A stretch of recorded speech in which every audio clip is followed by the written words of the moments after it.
Alhamdulillah, dalam hidup kita ni sebenarnya apa yang kita cari? Ada orang mencari rumah yang besar, tetapi dia tak boleh duduk di rumah yang besar tersebut. Ada orang mencari isteri yang cantik, tapi dia bercerai. Ada orang mencari duit, tuan-tuan, berjuta-juta sehingga 2.6 bilion. Awal. Tetapi dia tak tenteram juga. Ada orang mencari, tuan-tuan, pangkat yang besar, tapi bila sampai dapat pangkat yang besar, dia tak tenang. Sebenarnya apa yang kita cari? Ada seorang datuk, tuan-tuan, jemput saya pergi rumah dia. Bila sampai, rumah dia 2 tingkat di atas tanah, 3 tingkat di dalam tanah. Dan setiap tingkat di dalam tanah tu ada kolam renang. Dia bawa masuk, dia kata, "Ustaz, tolong Ustaz, buatlah ru'yah ataupun apa-apa saja. Kami dah seminggu tak boleh tidur dalam rumah ini." Rumah begitu besar, tapi tak boleh tidur. Saya kata, "Kenapa? Ada gangguan Ustaz." "Ustaz, tolong Ustaz, buatlah apa-apa pun, ru'yah ke, supaya kami boleh duduk dalam rumah ini." Saya kata, "Dah seminggu tak tidur, Datuk tidur dengan di mana? Dengan keluarga?" Dia kata, "Seminggu dah kami tidur dalam Belfire." Menunjukkan rumah yang besar tapi tak tenteram. Rumah yang besar tapi tak aman. Sebenarnya apa yang kita cari? Kita cari rumah besar, tak aman. Ada orang mencari isteri yang cantik, tapi dia bercerai. Nora Dennis bercerai, kahwin lain, betul tak? Lagi Era Fazira bercerai. Apa lagi? Baru ni Fasa apa? Macam tahu. Fasa Sanda bercerai. Cantik tak? Cantik, tapi kenapa bercerai? Tak ada ketenangan. Sebenarnya apa yang kita cari? Ada orang mencari, tuan-tuan, isteri yang cantik. Tunkihul mar'atu li arba'in. Kahwinlah perempuan tu dengan 4 perkara. Li jamiliha, cari yang cantik. Ada orang mencari perempuan yang cantik. Kalaulah masa kahwin memang cantik, tapi kalau dah 30 tahun, cantik tak? Tak cantik. Ada orang komplain, "Ustaz, saya dah 30 tahun Ustaz, dah tak cantik Ustaz." Tak apa, tak cantik tak apa. Malam tutup lampu, sama. Kan? Jangan susah hati. Sebab tu ada orang mencari isteri yang cantik, tapi dia tak tenang. Apa yang kita cari? Ada orang mencari isteri salihah. 7 tahun sahabat saya mencari isteri salihah. Dia kata, "Alhamdulillah Ustaz, saya dapat isteri salihah." Saya kata, "Salihah macam mana?" "Salihah binti Din." Salihah binti Din bukan isteri salihah. Salihah tu macam mana? Nanti saya akan bagi tahu. Ada orang mencari duit yang banyak, tapi dia tak tenang. Ada orang mencari pangkat, tapi dia tak sampai. Sebenarnya apa yang kita cari? Yang kita cari adalah keberkatan. Betul tak? Ada orang rumah dia kecil ya, tapi berkat. Ada orang gaji dia tak banyak, 500 ya, tapi berkat. Ada orang dia naik KE20 ya, kan? Toyota KE20 yang start, saya pernah pakai lah, bunyi macam mana? Tu kakak geran pun nak kena tukar lah. Tapi ada orang pakai tu, hati dia tenang. Sebenarnya ialah keberkatan. Berkat tu apa? Berkat tu yang sikit jadi banyak, yang tak tenang. Yang sempit jadi luas, kan? Yang nampak macam kecil tapi sebenarnya besar. Apakah keberkatan yang kata sikit banyak, sempit luas tu? Kata ulama, berkat tu ada 3. Yang pertama, berkat yang ada pada Nabi SAW. Sebab Nabi kata, "Man salla alayya salatan sallallahu biha alaiha 10." Barang siapa selawat dekat Nabi sekali, Allah malaikat selawat dekat dia 10. Tu berkat. Buat satu dapat banyak. Kan, tambah-tambah kita ni hari Jumaat, dia suruh selawat pada Nabi. Selawat satu dapat 10 selawat daripada Allah dan malaikat. Kita sebut Allahumma salli ala Sayyidina Muhammad. Allah selawat, sebut nama kita di langit. Sallu ala Abdullah Khairi. Seronok tak? Tapi kita tak dengar. Cuba kita pergi pasar raya, orang sebut nama kita, seronok tak? Pergi pasar raya Giant, tiba-tiba reception, yang kaunter pertanyaan tu bagi tahu, perhatian kepada Encik Abdullah Khairi, sila datang ke kaunter pertanyaan kerana anak anda sedang menanti. Rupanya hilang anak.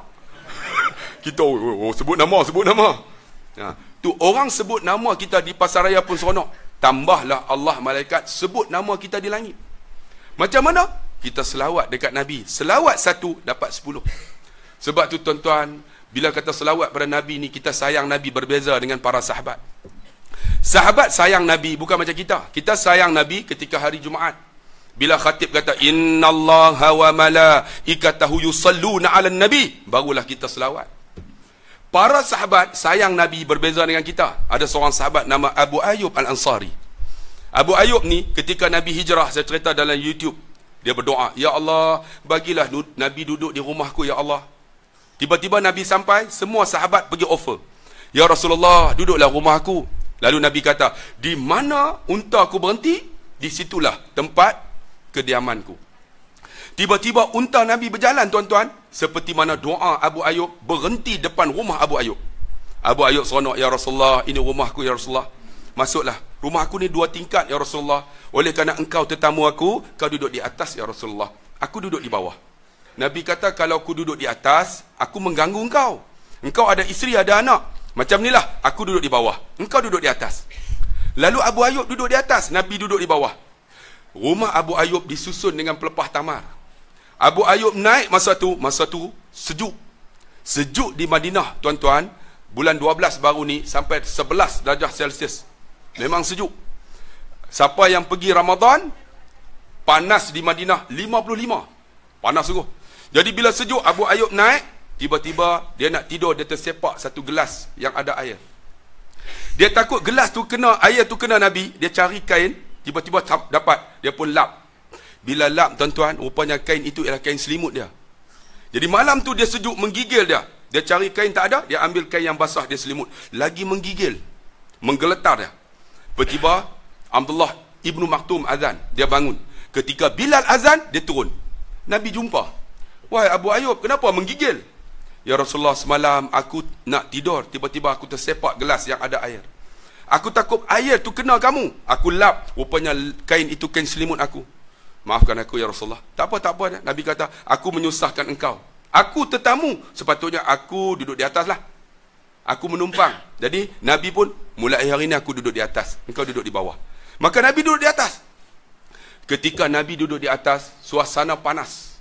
Panas di Madinah 55. Oh, panas tuan-tuan, berpeluh-peluh. Nabi tidur dalam keadaan panas, Nabi berpeluh. Nabi makhluk Allah. Peluh Nabi lebih harum daripada kasturi. Peluh orang segamat, jangan tanya. Tak mandi 2 hari, tuan-tuan, datang madrasah ni orang suruh duduk luar. Ni, peluh Nabi wangi.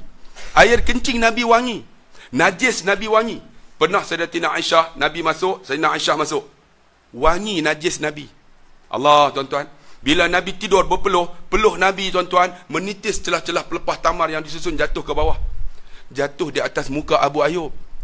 Abu Ayyub tahulah, bila peluh tu jatuh, dia pegang wangi. Dia buat macam mana? Dia buka mulut, dia nganga. Dia buka, dia standby. Peluh tu jatuh, dia telan. Peluh tu jatuh, dia telan. Ketika dia buka mulut, Nabi turun. Wahai Abu Ayyub, kenapa duk buka mulut tu? Ya Rasulullah, sebenarnya peluh kamu lebih harum daripada kasturi. Oleh kerana aku sayang kamu, ya Rasulullah, aku minum peluh kamu, ya Rasulullah. Nabi kata apa? Barang siapa yang meminum peluhku, dia akan duduk bersamaku di syurga. Sebab tu kita nak cari peluh Nabi tak ada dah. Macam mana nak buat? Man salla alayya salatan, sallallahu biha alaihi asyra. Kita selawat Nabi ya. Kita selawat Nabi, Allah malaikat akan sebut nama kita di langit. Seronok tak? Itu tandanya berkat. Buat sikit dapat banyak. Ada satu ketika Nabi bangun, tuan-tuan. Ni cerita Nabi. Sahabat sayang Nabi, bukan macam kita. Bangun-bangun, tuan-tuan. Ketika tu Nabi nak kencing. Nabi nak kencing bukan macam kita. Kita mana tempat kita kencing. Nabi kencing di dalam bekas.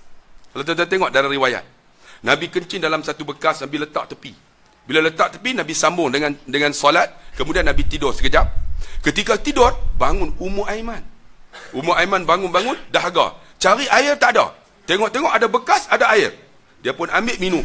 Rupanya dia tak tahu itu air kencing Nabi. Minum-minum habis. Esok lepas subuh Nabi cari. Bekas ada, air tak ada. Nabi tengok-tengok. Bekas ada, air tak ada. Siapa minum? Siapa yang tuang? Lalu Nabi panggil, Ummu Aiman, mana air dalam bekas ni? Ummu Aiman kata, kenapa ya Rasulullah? Tak, airnya mana? Kenapa ya Rasulullah? Tak, airnya mana? Airnya maaf ya Rasulullah, aku minum ya Rasulullah. Nabi kata, oleh kerana engkau telah meminum akan air kencing aku, engkau akan bersama aku dalam syurga Allah Subhanahu wa ta'ala. Alhamdulillah berkatnya air kencing Nabi. Ni saya datang ni tak kencing lagi ni. Siapa nak minum, tuan-tuan? Bukan berkat, mampus tuan-tuan. Air kencing Nabi berkat, air kencing saja jangan, tuan-tuan. Sebab tu tuan-tuan yang dikasihi, kita sayang Nabi macam mana? Kita selawat dekat Nabi SAW. Satu cerita lagi. Ketika dalam peperangan Uhud, sahabat sayang Nabi ni, ketika Nabi berundur diserang oleh Khalid Al-Walid, Nabi jatuh dalam satu lubang, Nabi jatuh patah giginya. Sahabat sayang Nabi, mereka duduk di keliling lubang tersebut, menjadikan diri mereka sebagai perisai. Apabila dipanah oleh musuh, belakang-belakang sahabat seperti mana bulu landak. Penuh ni, busur panah. Akhirnya gugur seorang demi seorang. Nabi bila jatuh, tuan-tuan, datang musuh nak bunuh Nabi. Nabi ada perisai. Dipukul, Nabi tepis, pecah perisai tersebut. Perisai itu menjadi serpihan besi yang menikam di dahi Nabi. Lalu datang sahabat, bunuh ni musuh tersebut. Bila bunuh, Nabi luka di dahi ni, 3 tempat lubang. Bila luka, ada seorang sahabat nama Sa'ad bin Abi Waqqas. Dia pergi dekat Nabi, dia pegang, Nabi sakit. Dia guna apa? Dia guna bibir. Kita ada selumbar masuk, paling mudah kita buat macam mana? Kita letakkan bibir, biar air liur kena dulu. Kemudian kita gigit, tarik. Lalu Sa'ad guna macam mana? Bibirnya. Dia letak, dia biarkan air itu basah, air liurnya, dia tarik. Dia tarik perlahan. Bila dia tarik, patah gigi Sa'ad. Bila patah, besi tadi tercabut. Berdarah gusti ni. Dan ada satu lagi, dia tarik, patah gigi dia, terkeluar besi tersebut. Ada satu lagi dia tarik, gigi dia patah, yang tu pun tercabut. Berdarah gusti ni. Nabi tengok-tengok, Nabi kata, wahai Sa'ad, kamu tak sayang gigi kamu ke ya Sa'ad? Sa'ad kata, ya Rasulullah, aku lebih sayang kamu ya Rasulullah daripada gigiku yang patah ini ya Rasulullah. Kita sakit gigi, tak solat subuh. Kita sakit gigi, tak datang malam ni dengar ceramah. Sakit gigi ya. Lalu berdarah ni. Bila berdarah, ada seorang nama Malik bin Sinan. Malik bin Sinan ni ialah bapa Abu Sa'id Al-Khudri yang banyak merawi hadis. Malik ni tengok ni dahi ni berdarah, dia buat macam mana? Dia sayang Nabi, dia letak bibirnya, mulutnya dekat darah, dekat tu lubang tersebut. Lalu dia hisap. Bila dia hisap, darah tu duduk dalam mulutnya, apa yang dia buat? Dia telan darah tersebut. Bila dia telan, Nabi tengok, Nabi kata, barang siapa yang darahnya bertemu dengan darahku, dia jamin syurga Allah Subhanahu wa taala. Allah. Kita nak cari air kencing Nabi tak ada. Nak cari peluh Nabi tak ada. Nak cari darah Nabi tak ada. Nak cari apa? Man salla alayya salatan sallallahu biha alaiha asyara. Kita selawat dekat Nabi. Itu berkat. Tapi banyak di kalangan kita selawat ketika mana? Ramadan. Orang lelaki selawat ketika mana? Ketika Jumaat. Itu pun khatib, innallaha wa malaikatahu yusalluna 'alan nabi. Suruh selawat, kita selawat. Lena. Sebab tu kalau saya baca khutbah, saya tak dapat kebenaran lagi untuk membaca khutbah di Johor ni. Saya pun heran malam ni, kenapa saya boleh dapat ceramah? Patutnya tak pernah dapat lagi. Tak boleh masuk lagi di Johor ni, tuan-tuan. Memang keras betul lah tuan-tuan ni. Tapi malam ni alhamdulillah tuan-tuan. Boleh ceramah okey ya? Kalau kena tangkap, tuan-tuan ya, tuan-tuan jangan saya nak balik Penang. Tak dapat lagi tuan-tuan. Tapi alhamdulillah malam ni terima kasih banyak-banyaklah kepada Mudir yang sanggup panggil saya. Saya nak masuk ke Johor tapi tak dapat. Seminggu dapat, lepas tu nak pergi ya, dibatalkan. Dapat arahan mufti lah, jabatan agama lah, macam-macam halang saya. Saya bukan ahli politik. Jangan susah hati. Malam ni tak ada politik. Malam ni ya. Ni awal ni. Ujung belum tentu tuan-tuan. Sebab tu tuan-tuan yang dikasih, kita cari keberkatan pada Nabi SAW. Yang kedua berkat apa? Tempat. Tempat berkat apa? Ialah rumah Allah. Masjid. Alhamdulillah, dulu kawasan ni tak ada apa, betul tak? Hanyalah hutan. Didirikan madrasah ini, maka tempat ini menjadi berkat. Kerana apa? Ada madrasah. Dan alhamdulillah, 3 tahun selepas itu, ada Mahat Tafiz yang menghafal Quran. Orang yang hafal Quran tu bawa keberkatan kepada Khairiah ni. Kampung ni dapat berkat. Berkat macam mana? Bila ada madrasah, bila ada orang yang hafal Quran, baca Quran, Allah akan angkat bala umum. Bala umum Allah angkat. Bala umum macam mana? Tak ada kes ragut, tak ada kes rogol mungkin, tak ada kes khalwat dan sebagainya. Bala umum. Tapi kalaulah di kawasan itu tak ada rumah Allah, tak ada madrasah, tak ada dibaca Quran, Allah turun bala umum. Bala umum semua kena. Sebab tu alhamdulillah kita kena cari tempat berkat. Saya nak tanya betul-betul lah, siapa yang memang betul orang sini ni? Ini orang Khairiah ni saja. Cuba angkat tangan. Seorang belakang. Dua orang. Orang luar angkat tangan. La ilaha illallah. Orang ni semua UMNO semua apa?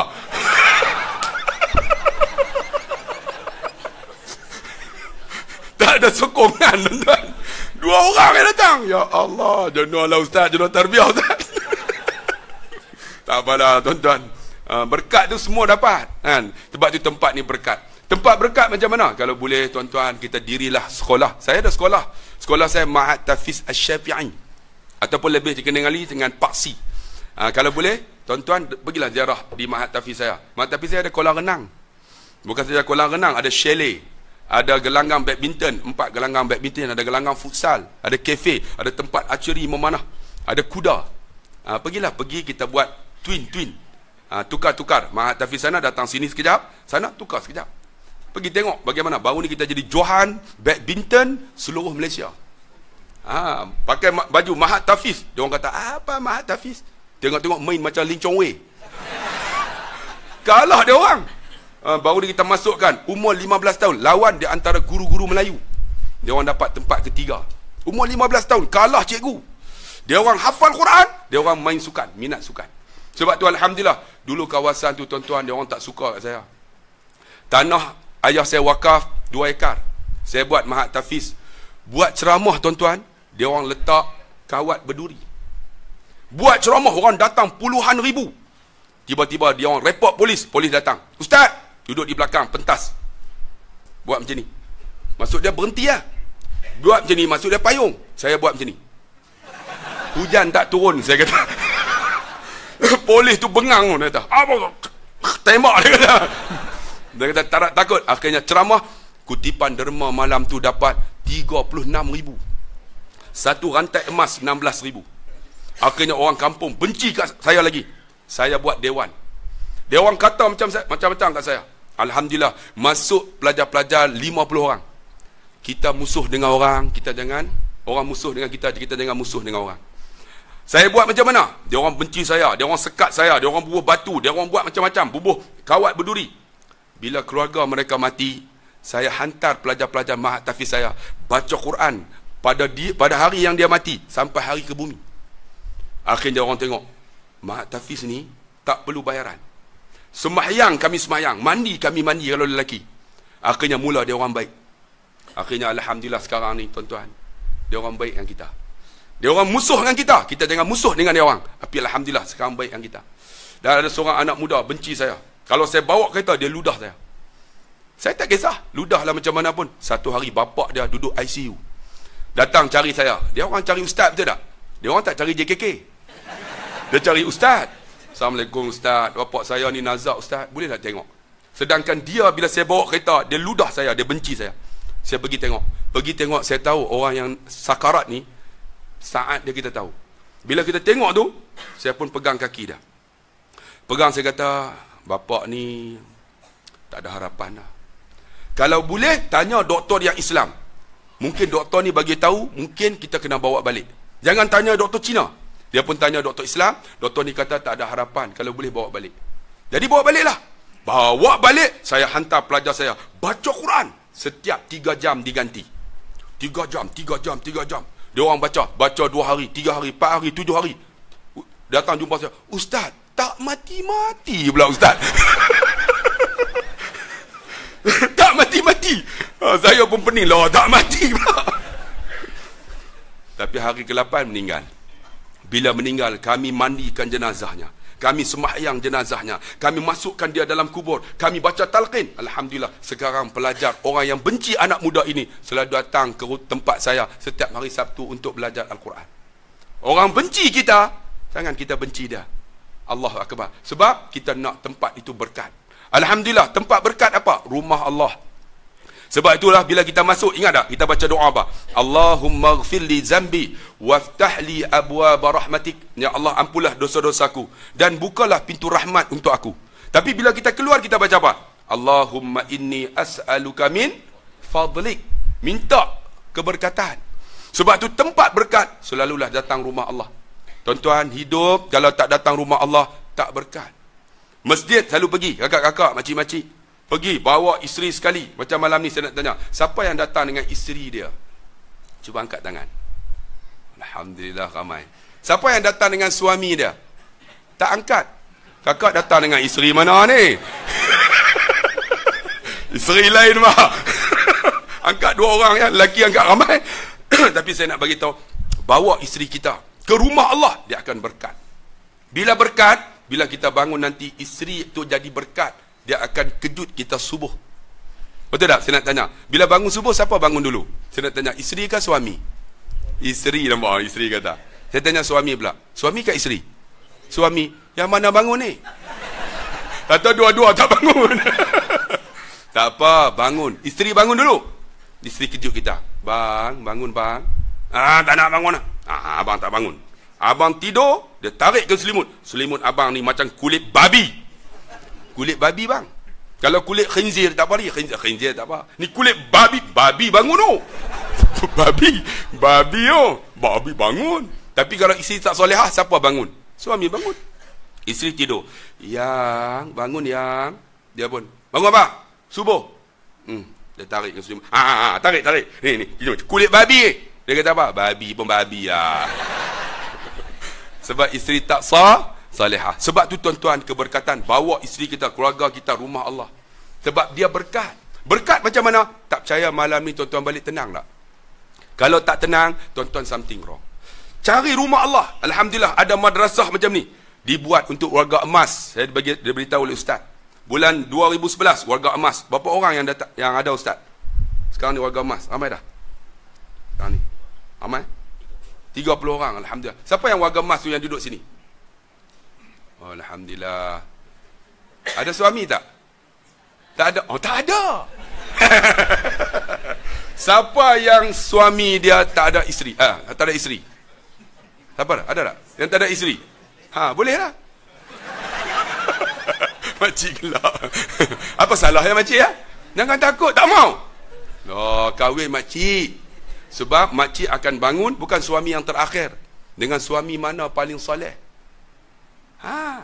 Paling soleh. Soleh siapa? Ustaz lah. Tapi saya tak nak lah. Paling soleh. Baru ni ada seorang makcik, ustaz, saya tahu kahwin 3 ustaz. Saya nak bangun 3 sekali boleh tak? Saya kata mana boleh? 3 soleh. Saya kata soleh macam mana? Yang pertama soleh bin Man. Yang ketiga soleh bin Din. Yang tiga soleh juga dia kata. Bukan. Yang soleh ni saya akan cerita nanti. Sebab tu tuan-tuan, ingat, rumah Allah berkat. Rumah kita nak berkat macam mana? Selalulah dibaca Quran.